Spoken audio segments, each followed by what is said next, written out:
Suppose you want to compute the square root of 2, and your calculator just isn't around. Here's a recipe that, on its face, looks like it was pulled out of thin air.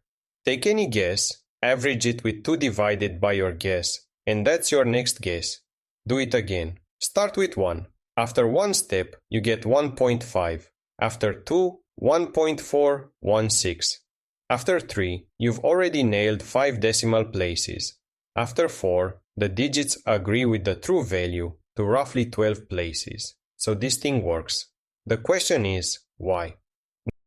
Now, look at the same problem from a different angle.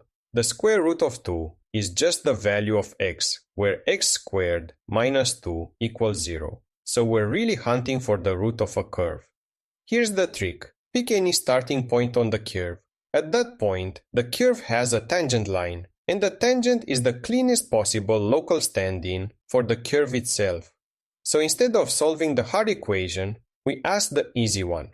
Where does the tangent cross the x-axis? That's our next guess.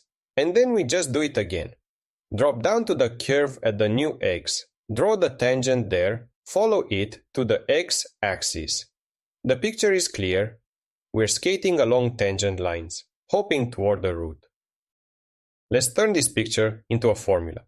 The tangent at xn passes through the point xn, f of xn, with slope f prime of xn. So the line is y equals f of xn plus f prime of xn times the quantity x minus xn. Set y to 0, the place where the tangent meets the x-axis, and solve for x. You get xn plus 1 equals xn minus f of xn over f prime of xn. Try it on f of x equals x squared minus 2, and the formula collapses to 1/2 times xn plus 2 over xn. That mysterious recipe from the start is just Newton's method applied to a parabola. And here is the part that makes Newton's method special. Each step roughly doubles the number of correct digits. 1 digit becomes 3, 3 becomes 6, 6 becomes 12. Other root finders crawl. Newton sprints. Now for the leap. A minimum of a curve is a place where its derivative equals 0. So if Newton's method finds zeros, we can apply it to g prime instead of g, and it will find minima. The formula becomes xn plus 1 equals xn minus g prime over g double prime. Geometrically, here's what's going on. At each point on the curve, fit a parabola that matches the curve's value, slope, and curvature. Then jump to the bottom of that parabola. Repeat. So root finding draws tangent lines and chases the x-axis.